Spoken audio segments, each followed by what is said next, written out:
Hello friends, எல்லாருக்கும் வணக்கம். இன்றைக்கி டெலிவரி சேலஞ்சில் டே 37.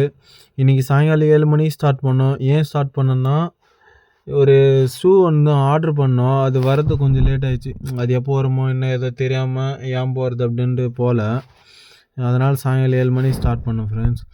அதுக்கப்புறம் முக்கியமாக ஜிம்முக்கு போனதில்லை. இன்றைக்கி ஷோல்டர் ஒர்க் அவுட் பண்ணோம். ஷோல்டர் லைட்டாக இன்ஜூர் ஆகிடுச்சு. அதுக்கப்புறம் ரூமுக்கு வந்து சாப்பாடு அப்புறம் எக்ஸு போட்டு சாப்பிட்டு, அதுக்கப்புறம் சாயங்காலம் கொஞ்ச நேரம் படுத்து ரெஸ்ட் எடுத்துகிட்டு சாயங்காலம் 7 மணிக்கு ஸ்டார்ட் பண்ணேன். நைட்டு 11 மணி வரை வேலை பார்த்துருக்குறோம். சேம் அதே போல் நேற்று என்ன நடந்தது அதே தான் நடந்தது. இன்றைக்கும் கடைசி 2 ஆர்டர் பார்த்தீங்கன்னா அவுட்ரு ஜோனில் போட்டான். அங்கேருந்து என் ரூமுக்கு வந்து 15 கிலோமீட்ரு. அந்த இடத்துல கொடுத்தது நேற்று போட்ட மாதிரி ரிட்டனுக்கு ஆர்டர் போடுவான்னு நினச்சேன். ஆனால் போடவே இல்லை அவன். அங்கேருந்து ஒரு 15 கிலோமீட்டரில் 7 கிலோமீட்டர் வந்ததுக்கப்புறம் ஒரு சின்ன ஆர்டர் ஒன்று விழுந்தது, 20 ரூபா ஆர்டரு. அந்த ஆர்டர் கொடுத்துட்டு நைட்டு ஒரு பிரியாணி இந்த இடத்துல சாப்பிட்டு அப்படியே ரூமுக்கு கிளம்பிட்டோம் ஃப்ரெண்ட்ஸ். இன்றைக்கி டோட்டலாக பார்த்தீங்கன்னா 568 ரூபா ஏர்ன் பண்ணியிருக்கிறோம் இன்சென்டிவோடு சேர்த்து.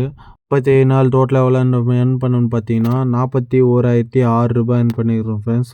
எல்லோரும் மறக்காமல் ஃபாலோ பண்ணுறேங்க, சப்ஸ்கிரைப் பண்ணுறேங்க. வீடியோ நல்லா இருக்கா இல்லையான்னு கமெண்ட் பண்ணுறேன் ஃப்ரெண்ட்ஸ். ஓகே ஃப்ரெண்ட்ஸ், பாய்.